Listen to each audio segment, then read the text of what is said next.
നമുക്കറിയാം, അങ്കണവാടിയിലൂടെ നൽകുന്ന മുഴുവൻ സേവനങ്ങളും ഗുണഭോക്താക്കൾക്ക് തടസ്സം കൂടാതെ സ്വീകരിക്കണമെന്നുണ്ടെങ്കിൽ 2-way ഓതൻറ്റിക്കേഷൻ വിധേയമാവണമെന്നുള്ളതാണ്. എന്താണ് 2-way ഓതൻറ്റിക്കേഷൻ എന്നുള്ളത് ടീച്ചേഴ്സിന് കൃത്യമായിട്ട് അറിയാവുന്നതാണ്. KYCയും FRSും അടങ്ങിയിട്ടുള്ള ഒരു ഭാഗമാണ് 2-way ഓതൻറ്റിക്കേഷൻ. പ്രധാനമായിട്ടും 6 മുതലെ കുട്ടികളും പ്രഗ്നൻറ്റ് വുമണും ലാക്റ്റേറ്റിംഗ് മദറും 3-6 കുട്ടികളൊക്കെ തന്നെയാണ് THR രൂപേണ അല്ലെങ്കിൽ HCM രൂപേണ അല്ലെങ്കിൽ വളർച്ചാ നിരീക്ഷണം ഉൾപ്പെടെയുള്ള സേവനങ്ങളൊക്കെ തന്നെ മുടക്കം കൂടാതെ എല്ലാ മാസവും സ്വീകരിച്ചു വരുന്നത്. അതുകൊണ്ട് തന്നെയാണ് ഇവരുടെ എല്ലാം തന്നെ 2-way ഓതൻറ്റിക്കേഷൻ നിർബന്ധമാക്കിയിട്ടുള്ളതും. ഒരു തവണ KYC FRSും പൂർത്തിയാക്കി കഴിഞ്ഞാൽ തുടർന്നുള്ള മാസങ്ങളിൽ എങ്ങനെയാണ് ആ ഗുണഭോക്താവിന് THR കൊടുക്കുന്ന സമയം അല്ലെങ്കിൽ HCM കൊടുക്കുന്ന സമയം FRS പൂർത്തിയാക്കേണ്ടത് എന്നുള്ളത് ടീച്ചർമാർക്ക് പലർക്കും ഇപ്പോഴും സംശയങ്ങളുണ്ട്. അത് കൃത്യമായി ലളിതമായി നിങ്ങളിലേക്ക് എത്തിക്കുന്നതിനാണ് ഈ ഒരു സെഷൻ മുന്നോട്ട് വെക്കുന്നത്. അവസാനം വരെ കാണുക. നമുക്കറിയാം, THR ഉൾപ്പെടെയുള്ള സേവനങ്ങൾ സ്വീകരിക്കണമെന്നുണ്ടെങ്കിൽ നിർബന്ധമായും രജിസ്റ്റർ ചെയ്ത മുഴുവൻ ഗുണഭോക്താക്കളും 2-way ഓതൻറ്റിക്കേഷന് വിധേയമാവണം. 2-way ഓതൻറ്റിക്കേഷനിൽ 2 വേരിഫിക്കേഷനുകളാണുള്ളത്. ഒന്ന് KYCയും 2 ഫേസ് ഓതൻറ്റിക്കേഷനും. കുട്ടികൾക്കാണ് ഇത്തരത്തിലുള്ള KYCയുമായി ബന്ധപ്പെട്ടിട്ടുള്ള പ്രോസസ്സിൽ ഇളവുള്ളത്. അതായത് 6-3 കുട്ടിയാണെങ്കിലും 3-6 കുട്ടികളാണെങ്കിലും അവരുടെ ആധാറിന് പകരം അവരുടെ അമ്മയുടെയോ അച്ഛൻ്റെയോ രക്ഷിതാവിൻ്റെയോ ആധാർ കാർഡ് ഉപയോഗപ്പെടുത്തിക്കൊണ്ട് അവരുടെ KYC പൂർത്തിയാക്കാൻ സാധിക്കും. അതേ ആധാർ കാർഡ് ഉപയോഗപ്പെടുത്തിക്കൊണ്ട് അവരുടെ FRSും പൂർത്തിയാക്കണമെന്നുള്ളതാണ് ആദ്യം ശ്രദ്ധിക്കേണ്ടത്. പലപ്പോഴും ടീച്ചേഴ്സ് കുട്ടികളുടെ ആധാർ ഉപയോഗപ്പെടുത്തി KYC ചെയ്യാറുണ്ട്. അത് തെറ്റായ രീതിയാണ്. ഒരിക്കലും തന്നെ കുട്ടികളുടെ ആധാർ കാർഡ് ഉപയോഗപ്പെടുത്തി KYCയോ FRSോ ചെയ്യാൻ പാടുള്ളതല്ല. അതുപോലെ തന്നെ ഗർഭിണികളുടെയും മുലയൂട്ടുന്ന അമ്മമാരുടെയും വേരിഫിക്കേഷനുകൾ പൂർത്തിയാക്കേണ്ടത് അവരുടെ സ്വന്തം ആധാർ കാർഡ് ഉപയോഗപ്പെടുത്തിക്കൊണ്ടാണ്. ഇത്തരത്തിൽ ആദ്യഘട്ടം എന്നുള്ള രൂപത്തിൽ ഒരു ഗുണഭോക്താവിൻ്റെ FRSും KYCയും പൂർത്തിയാക്കി കഴിഞ്ഞാൽ തുടർന്നുള്ള മാസങ്ങളിൽ ടീച്ചേഴ്സ് ഗുണഭോക്താക്കളുടെ FRS മാത്രം എടുത്താൽ മതിയാവും. അല്ലാത്ത മാസങ്ങളിലൊന്നും തന്നെ വീണ്ടും KYC പ്രോസസ്സിംഗ് നടത്തേണ്ട കാര്യമില്ല. FRS മാത്രമാണ് തുടർന്നുള്ള എല്ലാ മാസങ്ങളിലും THR കൊടുക്കുന്ന സമയം നമ്മൾ ഓതൻറ്റിക്കേഷൻ ഉറപ്പാക്കേണ്ടത്. അത് ശരിയായ രൂപത്തിൽ എങ്ങനെയാണ് ഒരു ഗുണഭോക്താവിൻ്റെ FRS എടുക്കുക? അതിന് നമ്മൾ ആദ്യം ഡെയിലി ട്രാക്കിംഗ് പേജിലോട്ടാണ് പോകുന്നത്. ആ ഭാഗം ക്ലിക്ക് ചെയ്ത് കഴിഞ്ഞാൽ THR സ്വീകരിക്കുന്ന മുഴുവൻ ഗുണഭോക്താക്കളുടെയും കാറ്റഗറി നമുക്ക് കാണാൻ കഴിയും. പ്രഗ്നൻറ്റ്, ലാക്റ്റേറ്റീവ് മദർ, 6-3 കുട്ടികൾ, ഇവരെയാണ് നമുക്ക് സെപ്പറേറ്റ് ആയിട്ട് കാണാൻ കഴിയുക. ഇതിലിപ്പോൾ 6-3 കുട്ടിയെ നമ്മൾ ഉദാഹരണമായി ഈ സമയത്ത് നമ്മൾ ഇത്തരത്തിൽ THR കൊടുക്കുന്നത് മാർക്ക് ചെയ്യുന്നതിന് വേണ്ടി ആ കുട്ടിയുടെ കാറ്റഗറി ഒന്ന് തൊട്ടു. ആ ലിസ്റ്റിൽ നിന്ന് ആ കുട്ടിയുടെ പേരിന് നേരെ THR എന്ന് കാണുന്ന ഈ നീല ബട്ടൺ ക്ലിക്ക് ചെയ്യുന്നു. ക്ലിക്ക് ചെയ്യുന്ന സമയം തന്നെ ഇത്തരത്തിലുള്ള ഒരു എറർ സന്ദേശം അവിടെ കാണുന്നു. അതായത് ഈ ഗുണഭോക്താവിൻ്റെ രക്ഷിതാക്കളുടെ FRSോ KYCയോ പൂർത്തിയാക്കിയിട്ടില്ല എന്നുള്ളതാണ് ഇതുകൊണ്ട് നമ്മൾ മനസ്സിലാക്കേണ്ടത്. അപ്പോൾ നമ്മൾ ആ കുട്ടിയുടെ പ്രൊഫൈലിലേക്ക് തിരിഞ്ഞു പോകണം. അതിന് വീണ്ടും പോർഷൻ ട്രാക്കർ പുറകിലോട്ട് പോയി ബെനിഫിഷ്യറി ടാബ് എടുത്ത് 6-3 കാറ്റഗറി ലിസ്റ്റ് എടുത്തു കഴിഞ്ഞാൽ ആ കുട്ടികളുടെ ലിസ്റ്റ് കാണും. അവിടെ നിന്ന് ആ കുട്ടിയുടെ പേര് സെൻറ്റർ ഭാഗത്ത് ഒന്ന് ക്ലിക്ക് ചെയ്ത് കഴിഞ്ഞാൽ പുതിയ പേജ് വരും. ഈ പേജിനെയാണ് പ്രൊഫൈൽ കാർഡ് എന്ന് പറയുന്നത്. ഈ പ്രൊഫൈൽ കാർഡിൽ എത്തിക്കഴിഞ്ഞാൽ നമുക്ക് ഈ ഭാഗത്ത് ആ കുട്ടിയുടെ സ്റ്റാറ്റസ് അറിയാൻ സാധിക്കും. അതായത് 2-way ഓതൻറ്റിക്കേഷൻ്റെ ഭാഗമായിട്ട് ഏതൊക്കെ കാര്യങ്ങളാണ് പൂർത്തിയാക്കിയത് എന്നുള്ളത് ഈ ഭാഗത്ത് കാണാൻ സാധിക്കും.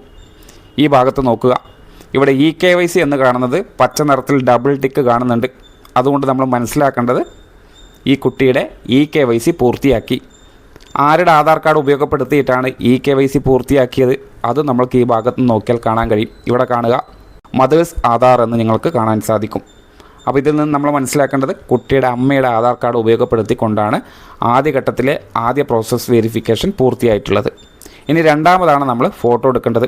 സാധാരണഗതിയിൽ ഒരു തവണ പൂർത്തിയാക്കി കഴിഞ്ഞ് ഫേസ് വെരിഫിക്കേഷൻ പെൻഡിങ് ഉണ്ടെങ്കിൽ ഇത്തരത്തിൽ ഇവിടെ പ്രൊസീഡ് എന്ന് കാണും. ഫേസ് ഓതൻറ്റിക്കേഷൻ ഇവിടെ പെൻഡിങ് ആണ് എന്നുള്ള രൂപത്തിലാണ് സന്ദേശം കാണുക.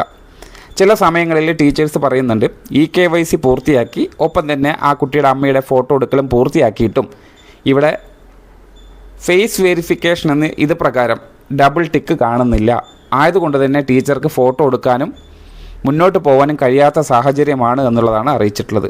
അപ്പോൾ ഈ ഒരു സാഹചര്യം കാണുന്നുണ്ടെങ്കിൽ, അതായത് പ്രൊഫൈൽ കാർഡ് ഓപ്പൺ ചെയ്ത ഉടനെ EKYC ഡബിൾ ടിക്ക് കാണുന്നുണ്ട്, ടീച്ചർ ഒരു തവണ ഫോട്ടോ എടുത്തതാണ്, ആ ഫോട്ടോ എടുത്തതിൻ്റെ ഫേസ് വെരിഫിക്കേഷൻ എന്ന് കാണുന്നുമില്ല, ഇനി എന്താണ് ചെയ്യേണ്ടത് എന്നുള്ളതാണെങ്കിൽ നമ്മൾ നേരത്തെ തന്നെ പോയ പോലെ ഡെയിലി ട്രാക്കിംഗ് പേജിലോട്ട് എത്തുന്നു. ആ ഭാഗത്ത് THR കാറ്റഗറിയിലുള്ള ഗുണഭോക്താക്കളെ കാണുന്നു. ഈ കുട്ടിയുടെ ലിസ്റ്റ് 683 നിന്ന് തന്നെ നമ്മൾ സെലക്ട് ചെയ്തെടുക്കുന്നു. ആ കുട്ടികളെ ലിസ്റ്റിൽ നിന്ന് പേര് കാണുന്ന ഭാഗത്ത് നേരെ THR ഒന്നുകൂടെ ക്ലിക്ക് ചെയ്യുമ്പോൾ മുൻപ് കണ്ട അതേ സന്ദേശമാണ് ഈ ഭാഗത്ത് കാണുക. അതായത് ബെനിഫിഷ്യറിയുടെ FRS പെൻഡിങ് ആണ് എന്നുള്ളതാണ്. അതായത് ആ കുട്ടിയുടെ അമ്മയുടെയോ അച്ഛൻ്റെയോ രക്ഷിതാവിൻ്റെയോ പേരൻസിൻ്റെ FRS ആണ് എടുക്കേണ്ടത്, അത് പെൻഡിങ് ആണ് എന്നുള്ളതാണ് ഈ സന്ദേശം കൊണ്ട് മനസ്സിലാക്കേണ്ടത്.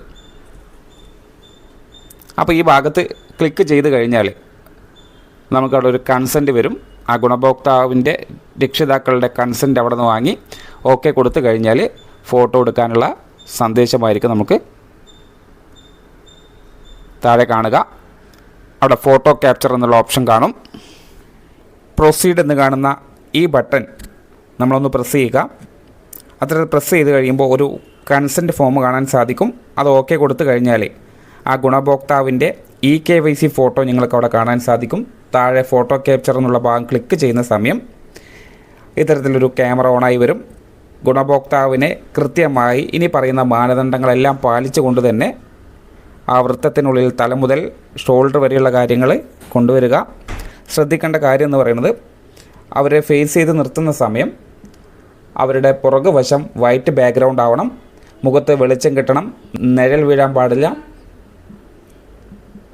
ഐ ബ്ലിങ്ക് ചെയ്യാനുള്ള നിർദ്ദേശം കൊടുക്കണം, ഒപ്പം തന്നെ സ്ട്രെയിറ്റ് ഫേസ് ആവണം.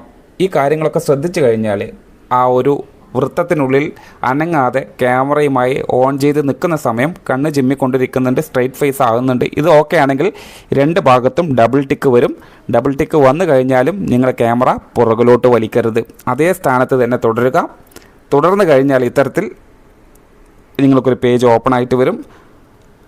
ആ സമയം ക്യാമറ പുറകിലോട്ട് എടുത്തു കഴിഞ്ഞാൽ വെരിഫൈ ഫോട്ടോ എന്ന് കാണും. ഈ സാഹചര്യത്തിൽ ഇൻ്റർനെറ്റ് കണക്ഷൻ കൂടുതലായി ഫോണിനകത്തേക്ക് വരുന്നുണ്ടെങ്കിൽ പെട്ടെന്ന് തന്നെ അത് സെർവറിലേക്ക് ലിങ്ക് ആവാനും നിങ്ങളിപ്പോൾ എടുത്ത ഫോട്ടോ മുന്നേ EKYCയിലുള്ള അവരുടെ ആധാർ ഫോട്ടോയുമായി മാച്ച് ചെയ്യാനുള്ള സാഹചര്യം കൂടുതലാണ്.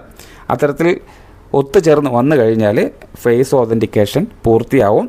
ആ സന്ദേശം ഇത് പ്രകാരം കാണും. അതിനുശേഷം നിങ്ങൾക്ക് വീണ്ടും എത്ര ദിവസത്തെ ഓപ്ഷനാണ് എന്നുള്ളത് അവിടെ നിന്ന് സെലക്ട് ചെയ്തെടുക്കണം. THR മാർക്ക് ചെയ്യുന്നത് 7 ആണോ 15 ആണോ 25 ആണോ എന്നുള്ളതാണ്. 25 എന്നുള്ളത് സെലക്ട് ചെയ്ത് നമ്മൾ ആ ഫേസ് വെരിഫിക്കേഷൻ എന്നുള്ള ആ ഭാഗത്ത് ക്ലിക്ക് ചെയ്യുന്ന സമയം അവിടെ ഗുണഭോക്താവിൻ്റെ ഫോട്ടോ പലപ്പോഴും കാണാറില്ല. എന്നിരുന്നാലും ഒരു മാസ്ക് രൂപത്തിൽ അവിടെ കാണുന്നുണ്ടെങ്കിലും അവിടെ നിങ്ങളുടെ ഡാറ്റകളൊക്കെ അവിടെ ഉള്ളത് കൊണ്ട് തന്നെ അവിടെ ഭാഗം ഒന്ന് ക്ലിക്ക് ചെയ്ത് ഓക്കെ കൊടുത്തു കഴിഞ്ഞാൽ ഇത്തരത്തിലുള്ള സക്സസ്ഫുൾ സന്ദേശം നിങ്ങൾക്ക് അവിടെ കാണാൻ സാധിക്കും. അതായത് ഡീറ്റെയിൽസ് സക്സസ്ഫുള്ളി അപ്ഡേറ്റഡ് എന്ന സന്ദേശം കാണാനും തുടർന്ന് ഇത്ര ദിവസം നിങ്ങൾ THR വിതരണം ചെയ്തിട്ടുണ്ട് എന്നുള്ള സന്ദേശം നിങ്ങൾക്ക് കാണാൻ കഴിയുന്നതാണ്. ഇങ്ങനെയാണ് ഒരു ഗുണഭോക്താവിന് തുടർന്നുള്ള മാസങ്ങളിൽ കൃത്യമായി FRSലൂടെ THR വിതരണം ചെയ്യുന്നത്. കൃത്യമായി മനസ്സിലാക്കുക. നിങ്ങൾക്ക് മനസ്സിലായിട്ടുണ്ടെങ്കിൽ നിങ്ങൾക്ക് അറിയാത്ത മനസ്സിലാവാത്ത ടീച്ചേഴ്സിന് ഈ സെഷൻ ഒന്ന് ഷെയർ ചെയ്ത് കൊടുക്കുക. സബ്സ്ക്രൈബ് ചെയ്യാത്ത ടീച്ചേഴ്സ് ആയിരിക്കും, അവരെ കൊണ്ട് സബ്സ്ക്രൈബ് ചെയ്യുക. നിങ്ങൾ സബ്സ്ക്രൈബ് ചെയ്തിട്ടില്ലെങ്കിലും അതും സബ്സ്ക്രൈബ് ചെയ്ത് തുടർന്ന് വരുന്ന എല്ലാ മാറ്റങ്ങളും മനസ്സിലാക്കി പോർഷൻ ട്രാക്കർ നല്ല രീതിയിൽ ചെയ്യാൻ ശ്രമിക്കുക. താങ്ക്